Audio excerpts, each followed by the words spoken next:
ano akubukedde ku kitebe kyaffe jangu nendaga muntu jangu yambadde Valentine simanyi Valentine nyo jambala otya munaife tukutwala oli eddinayo ate male mu ddeeka Maureen alina omugisha gw'omu kuba wanguze era ng'oli shaka atukulinze ate labo batosobole okiwango kyangu ya mangu otugamba nkwano Kalembe Shanita ate gw'oli weyiganga nawe wawangudde era nga tujja kuba tukulindiridde ku lunaku olw'omukaaga tulina ne munaffe ayitibwa Wasira Catherine gwe olimbale nawe wawangudde ate ekijiro ne bukede bajise emapenzi mugalo wemba namala ndi wano musama lumba mwasuze mutya bannaye muli bulungi ndowooza ab'ebizibu Katonda bw'atyo nabagamba alright lavola bya Lulatini work hard and pray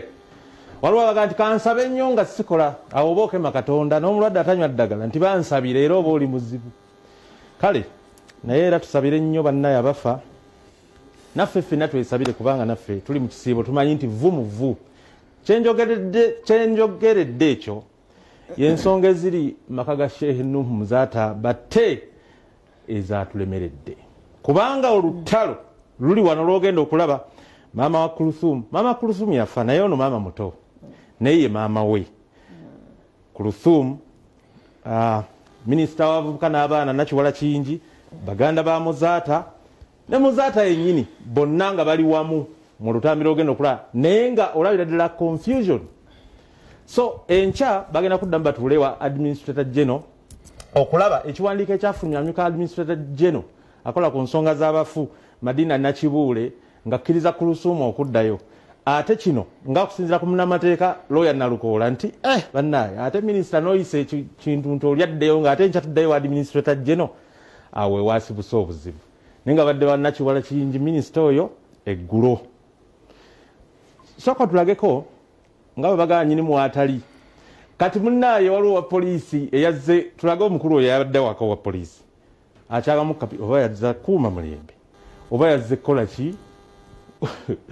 kuli yanyumiddwa ewa Muzaata emundu yeruwa ate kati mundu ogyetaaga mukadde ng'ogiramukko oba yadde akola exercise oba yadde akola ki awo wa Muzaata nno wenyi naye omupiira gwagumanyi kyekirungi obwo tebubalansingika paka lekamulemye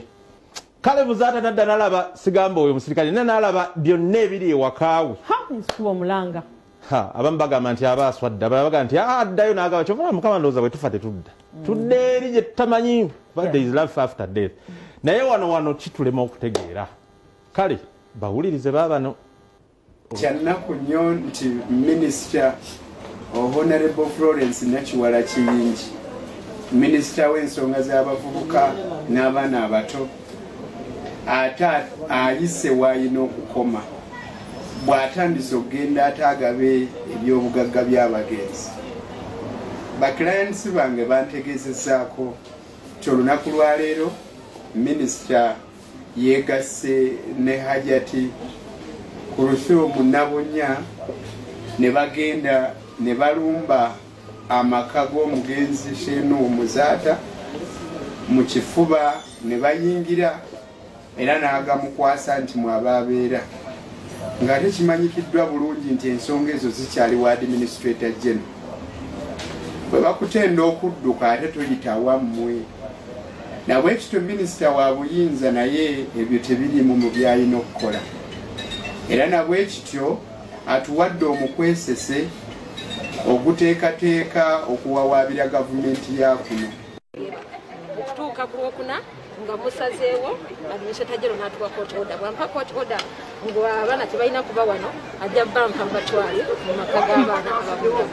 naye wakati wa leero n'Olwokuna omwana yenna agamba okuwa omugenzi yalina okuba mu so si mikwano so si ffe bannangande so si baani wabula omwana yenna anti minisita owuliriza twayijeemu n'ogiwuliriza n'otatwala buvunaanyizibwa kuyita bawa wabidde ndotabuvunaanyizibwa kuwulira bantu gwe bavunaanyizibwa oli mubi tobaabaakubanakabi omuntu ofa ng'oli mukafiina nti okujjako kyemmanyi nti tebali mu bufumbo oba tebabusobola bave mu kulera engalo bayige okukola basobole okweyimirizaawo n'amaka gaabwe munnaabwe waafa baleme kwejaga kubba bubbi bintu. Abo abantu babbi.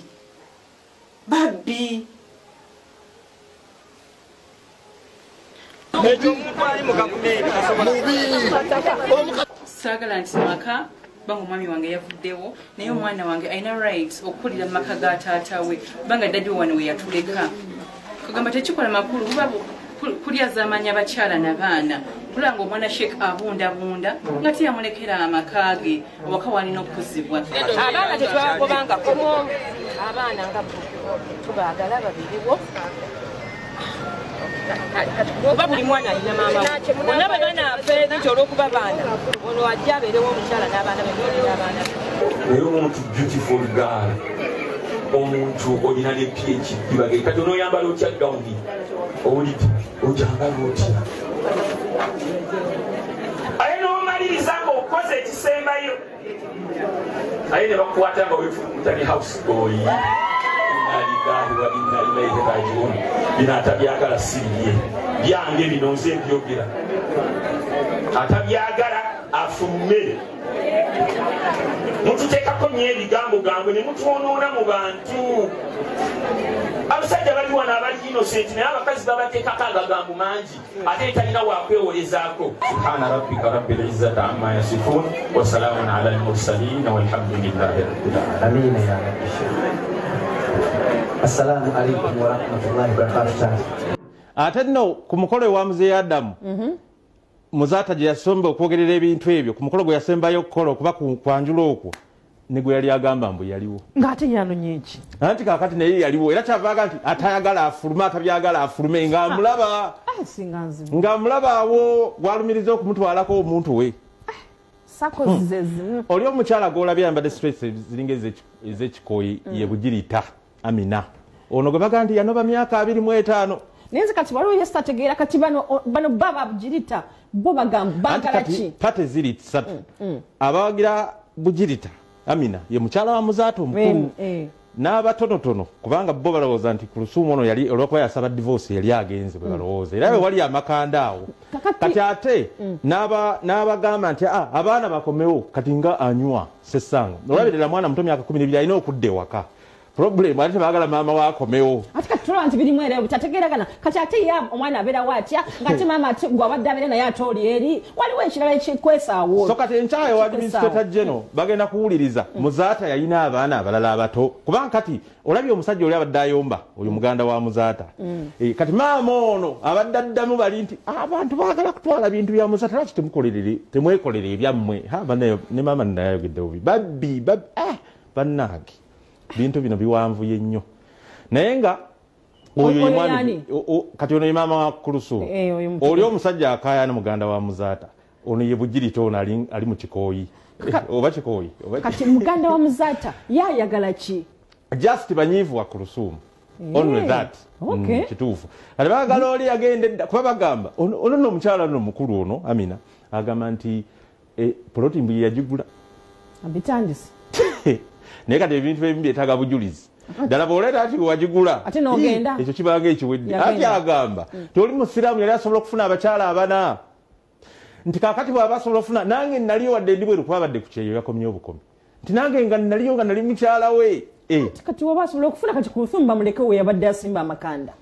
byebyo nno naye nno nakiwala kiri naye yalabye olunaku lw'eggulo kubanga yabadde akyakamaliriza okwo ogwakalaso ne gutandika kokoliroko naye ng'ayingidde yabuza ate gwali nze Kalaso kokoliroko ng'agobye mu ofiisi ye era Kalaso nga naye alanga mukyala we okumuggyako omwana n'amuwa omuntu omulala mbono teyeesobola omuntu atuwabulanga wano mutukola bubi nnyo nnyo nga sponsoringa n'olugambo ono sometime yegwe gwempulira bulijjo agaba eddagala ly'amaanyi kati ensonga yeeri ki ate oli madamu yagamba amaanyi tewali n'omwana n'amugaba ono yagamba nsonga z'abakyala mulimba tukayanira eno byaffe gwe n'obizza mu maanyi naye nga kale omanyi balina abaana babiri lwaki ate oli nga ye wuwe ekisoboka yazze n'omwana omuto ewa Nakiwala naye oyo yewa Kalaso ataliiko nkaayana kati oli omukulu aliko enkaayana gwe baataleese ekyabadde ku nsonga za Kalaso ne Nakiwala nakyo Kalaso akinnyonnyola bw'ati ne mukyala we bampeekapula ebiraga nti ndeeta abasajja mu nnyumba abaana bali Musiramu areas tetubalisa bulungi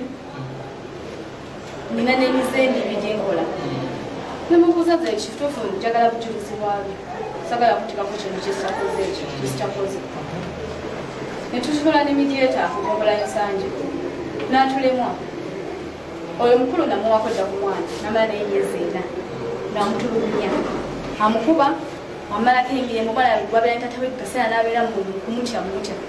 kati ye bagamba mutukweka omwana tumugamba nti mutemu tekibeerangawo waki ebintu bibeera mu nyumba lwaki obyogeranye eri waki oba mukadde eri wanze ebiseera twabeeranga noono mu mbeera ya covid yatugatta nnyo okubeera ewamu nga tetuva waka koolwo mukadde nagamba weeraga ki omwana wange omulisa bubi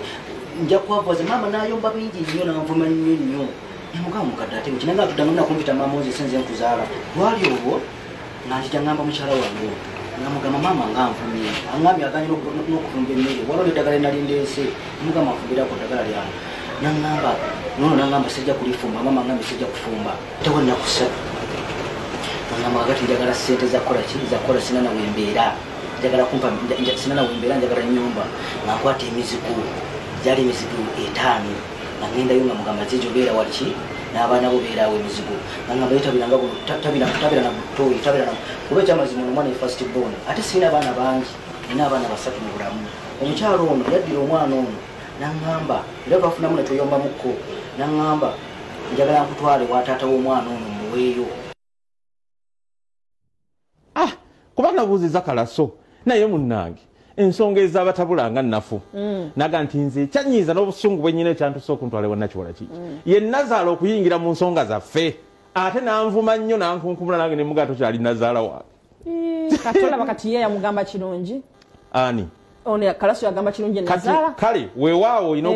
omanyi kituufu naye omanyi nazaala